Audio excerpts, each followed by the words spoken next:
Hello friends, இன்னைக்கு நம்ம பூண்டு பொடி எப்படி பண்ணுறதுன்னு பார்க்கலாம். வாங்க நம்ம வீடியோக்குள்ளே போகலாம். ஃபஸ்ட்டு ஒரு கடாய் எடுத்துக்கோங்க.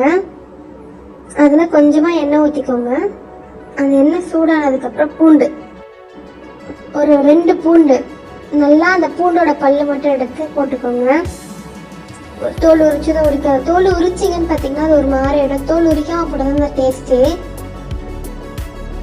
அது நல்லா இந்த ப்ரௌனிஷாக ஆகிற அளவுக்கு வறுபடட்டும். ப்ரௌனிஷாக ஆனவுடனே ஒரு பிளேட்டுக்கு மாற்றிக்கலாம். ரொம்ப வறுத்துட்டிங்கன்னா தீஞ்ச மாதிரி ஆகிடும். இந்த மாதிரி தான் வறுக்கணும். இப்போ இதை ஒரு பிளேட்டுக்கு எடுத்து வச்சிடலாம். இப்போ இதில் நம்ம கடலை பருப்பு ஃப்ரை பண்ணி போட போகிறோம்.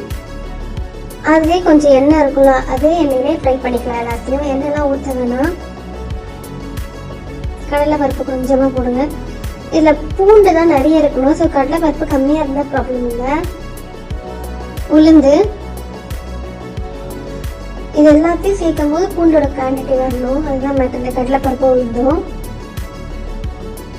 இப்போ இதை ஃப்ரை பண்ணி ஒரு பிளேட்டுக்கு மாற்றிக்கலாம். இதெல்லாம் ஃப்ரை பண்ணிட்டதுக்கப்புறம் காஞ்ச மிளகாய் உங்கள் காரத்துக்கு ஏற்ற மாதிரி அட்ஜஸ்ட் பண்ணிக்கோங்க. காஞ்ச மிளகாவை நாங்கள் 3 காஞ்ச மிளகாவும் ஒரு காஷ்மீரி மிளகாவும் போட்டிருக்கோம்.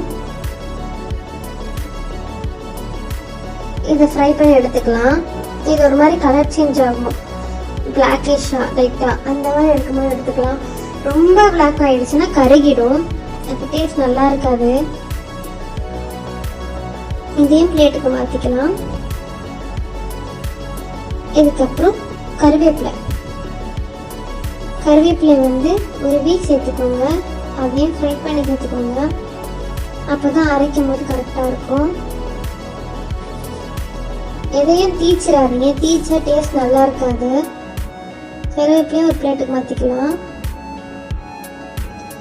இப்போ இதெல்லாம் அரைக்க போகிறோம். ஃபஸ்ட்டு நம்ம இந்த இன்க்ரீடியன்ஸ்லாம் இருக்குல்ல, உளுந்து கடற்பருப்பு போடாத மற்றதெல்லாம் இருக்குல்ல, பூண்டு காஞ்ச மிளகாய் அதெல்லாம் அரைச்சிக்கலாம்.